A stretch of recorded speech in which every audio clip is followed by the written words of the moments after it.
Hello, I am Kelly Millar. I am the Deputy Academic Director of Pastoral, and I am here with Miss Winpenny, Learning Support. And we're going to talk about how learning support is connected to our ISS community. What is one of the misconceptions about learning support? One of the misconceptions, I think the biggest, is that it's about a diagnosis and it's about numbers, and somehow we adjust those to make the child fit our system. Okay, with numbers and diagnosis are a misconception. So how do we build a system that isn't based on numbers and diagnoses? From the minute a child comes in through the admissions process, if they've started when they're younger, as they come through the grades, we share a mutual understanding among faculty, parents, and the child about what that child is emerging as a learner. And we try together to watch, observe the child in the learning situation, meeting different challenges, or presenting challenges. Yeah. From that mutual understanding, then we build through trust and a real natural affection with the child's position in the class to help them achieve. And with that shared understanding of direction, goals, and the ability to overcome challenges, why is learning support really an investment in the child's future? If any one of us listening to Roar TV thinks about our own childhoods, our own youth, college years, as adults, we can see that there are moments in our timeline where we struggled with something, where we might have cried in the cloakroom, where we might have felt pushed aside, or the teacher didn't notice our hand popping up. And we all can feel that estrangement. So what we try to do is move the child through those points. It may not be a lasting solution. It may not stick with them for 12 years of education, but it may be for that time, for that term.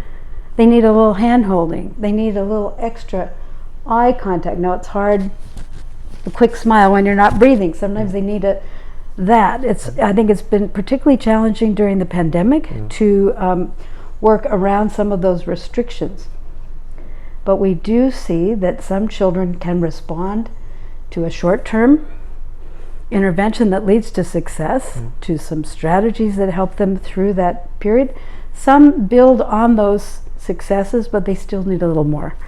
And so by the teachers getting to know the child and feeding back through learning support, through EAL, through Pastoral, we have a team effort that helps the child feel that they can do it.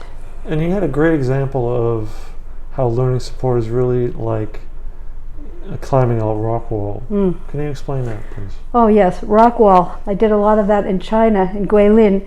Some students just freeze up at the thought that they've got to get up there, 3 stories above the ground. Other kids just say, I want to be first, let me scamper up there. Different needs, different perceptions, different past experiences can require different amounts of help from the ground crew. And I figure our teachers and our learning support, our teacher assistants, pastoral, are all involved in that process of maybe modifying what the task is, modifying the height of the wall. You might have the child just start out sitting and just practicing doing a sit-up. Can they do that? I might say, oh my gosh, you know how to skateboard. I'm terrified of that. But maybe I would try that for you. So it's that building the strength and their own self-confidence that maybe they can just hold on to the rock and feel it and hang there for a while. How does that feel? Maybe they can watch their friend go up higher. It's a balance. And from the child that's the first up to the top to the child that is last, everyone needs a different level of help at different times of that journey. That's right. We've had the ones who get to the top and then they're terrified because they have to rappel down. And then how do they do? In some cases, they have to jury rig themselves back on a trapeze to get back over on a Tyrolean rope. And I think that's one of the things when we look at education, that it isn't just one journey for one student. It's really a lot of small challenges and how we overcome those challenges. Oh, and we overcome them, let me interrupt, with celebration. Because the person who goes up and down 3 times is going to have the same amount of applause as the one who sat at the bottom and maybe was very attentive and very helpful with the helmets, with getting the, getting everything organized at the base. But we'll celebrate as a group. 100%. I agree with that. Thank you for your time today on Roar TV. Thank you, Miss Winpenny, as always. And we wish you all a happy weekend.